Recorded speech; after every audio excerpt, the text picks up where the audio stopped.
Today we're going to compare the Eos Lux and the current version of the Balios S Lux, two low to mid-priced reversible seat models from Cybex that both provide newborn capability right out of the box. So let's jump straight into it then, looking at the advantages and disadvantages of each model in turn, and focusing on their differences in terms of child comfort, ease of use, longevity, and driving characteristics, before ending with a discussion of under what conditions and uses one might make a better purchase over the other.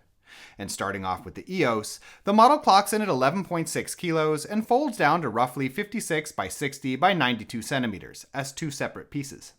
It can take 22 kilos in the seat and 5 kilos in the underslung shopping basket. Looking at child comfort, the Eos comes with both the bassinet and seat textiles, which are attachable to the same frame.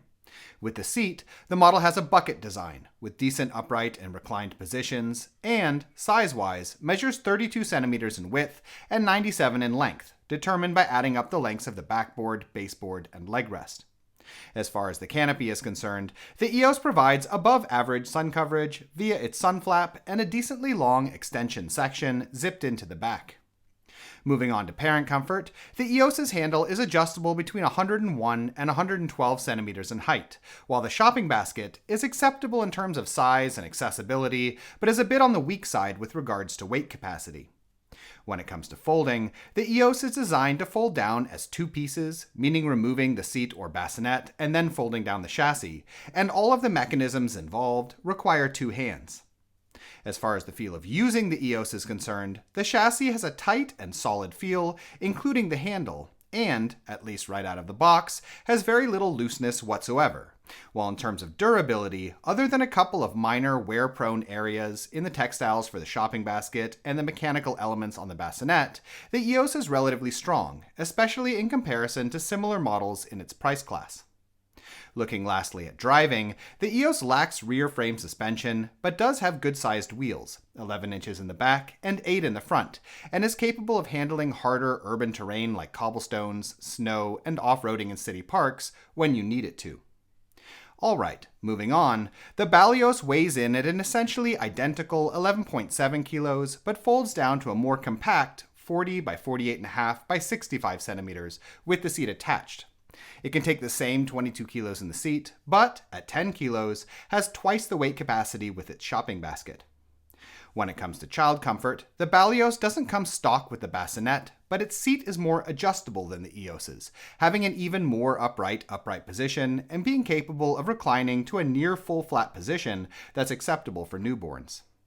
Size-wise, the Balios' seat is unfortunately a bit narrower than the Eos's, at only 28 centimeters in width, but the sitting surface is a couple centimeters longer, and the leg rest can also be folded down for older toddlers to use a front frame mounted footrest. The Balios' canopy similarly offers good sun coverage, though it is a tad shorter than the Eos's, while the model's harness is nicer in my opinion, having the one-pull adjustment mechanism that Cybex also uses on their Platinum line models. In terms of parent comfort, the Balios has a slightly lower range of handle height, between 99 and 109 centimeters, while the shopping basket, in addition to being more weight capable as I already mentioned, is also easier to access in my opinion, in the way that it extends off the rear frame. When it comes to folding, the Balios' fold is simpler and more practical for real-world situations, such as loading the stroller in and out of a car, than the Eos, with the model folding down via one-handed mechanisms to a single standing piece with the seat attached and facing either forwards or reversed. As far as the feel of using the Balios is concerned, it's equally as sturdy and substantial feeling as the Eos overall, though it does have a looser handle right out of the box. That being said, however, the Balios' handle is telescopic, making it capable of holding up to more weight in the long run than the Eos's can, and I do frankly expect the Eos's handle to become equally as loose as the Balios' after a year or so of use.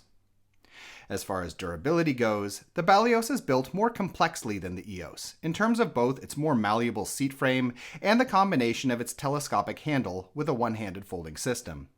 That being said, however, these mechanisms are all elements that have been improved through several generations of similar Cybex and GB models, and when one adds in the fact that the Balios has better shock absorption, which helps to protect the chassis from loosening, I would judge the Balios as having equal longevity to the Eos.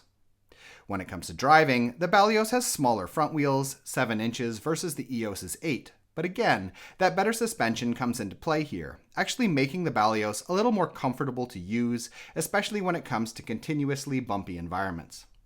So which one of these should you get then? In my opinion, the durability of their designs makes both the Eos and Balios quite good strollers within their price class, which, as far as I've seen, tends to be somewhere between $450 to $600 for either model. Though, overall, I personally find the Balios' better suspension, more accessible shopping basket, smaller folded size, and ability to fold with the seat more useful than the Eos' bassinet, which I would consider its chief advantage.